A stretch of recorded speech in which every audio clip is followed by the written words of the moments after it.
Hello seekers, welcome to Punneit Astrology, your one-stop astro channel. On the early morning of 14th, Moon will make its move in the sign of Cancer and will continue this till the evening of 16th of February. Well, this is also the time when Saturn and Mercury will have a direct aspect on Moon. Therefore, you can say that there will be some criticism coming your way. But Moon is in its own zodiac sign. Moon is in far more comforting position. This transit is more comfortable than the previous two transits of the Moon in Taurus and Gemini. If you observe the position of Mars and Venus, it will be 6th from this Moon and Jupiter will be 8th.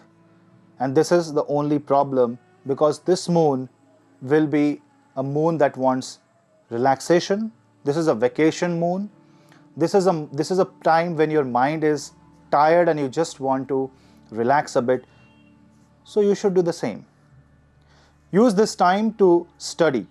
Use this time to upgrade yourself. Use this time to do a bit of exercise. Rejuvenate yourself.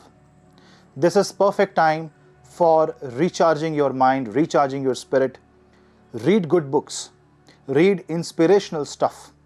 Read Vedic scriptures. Focus on people who have struggled and created a life of success and who had risen from a very problematic life and now they are successful people, because you will draw inspiration from such kind of efforts. Mars and Venus coming in 6th house can increase disputes in marriage and relationship, but that's possible because of lethargy, your inactivity. Also, some of you can face extramarital affair or issues related to such kind of things, especially if your 7th house is severely afflicted in your chart. But otherwise, this transit is more than a transit of rejuvenation than anything else. So, this Moon, once it gets recharged, once it goes in the sign of Leo, it will come under the direct influence of Jupiter and it will be ready to move, ready to push itself, ready to go for planning of life and doing things that you are supposed to do. So don't push yourself, don't overdo, don't overload with responsibility in these couple of days. This is the time when you should focus on the spiritual side of life. You can practice occult, you can learn more about astrology. But this is a very good time for investors. This is a very good time for people who want to clear off their loans. This is a good time for people for some good financial advice. With second lord going in the 8th house, again Moon will find Sun 8th from itself, and that is why the continuous motion of Moon is finding Sun in the 8th house. And whenever Sun is 8th from the Moon, you need to focus on the darker areas of life. You need to focus where your mind doesn't want to look. So this means that your mind will focus on the responsibilities, the not so good areas of life. Even when you're relaxing, your mind will always prepare you for the eventualities, for the task ahead. So this is a good time to plan something. This is a good time to think about the future. This is the good time to wait, sit, give a thought about your next course of action.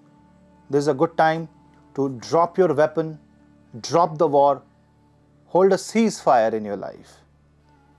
And if you pray to Lord Krishna by chanting the Mahamantra, Hare Ram, Ram Ram, Hare Hare, Hare Krishna, Krishna Krishna, Hare Hare, you will see that not only you are gaining that energy, but you are also feeling the love and the beauty of life. Remember, when Saturn and Mercury is 7th from the Moon, what Moon is observing is harsh truth. And the reason why you want the relaxation, want the rejuvenation is because either there is a war coming or there is a future responsibility and you have the suspicion that it might come to you. On one hand, rejuvenation, relaxation is necessary. On the other hand, planning becomes inevitable. You have to plan. So while you are dealing with all this mess, it's always good to have a devotional time, have a time of prayer, focus on the divine, because Sun and Jupiter in the 8th house can resolve your problem through jnana and light. You have to be the light worker, you have to seek the light. So friends, that was a quick analysis of the moon transit. I hope you liked this video, and if you like, do not forget to hit the bell icon and subscribe button so that you and me can stay connected. You can follow me on Instagram and Telegram for reels and much more interesting stuff. And for consultations, please drop me an email. The email ID is in the description box below. I appreciate your time. Thank you, and we'll meet in the next video. This is your host Puneet. Namaste.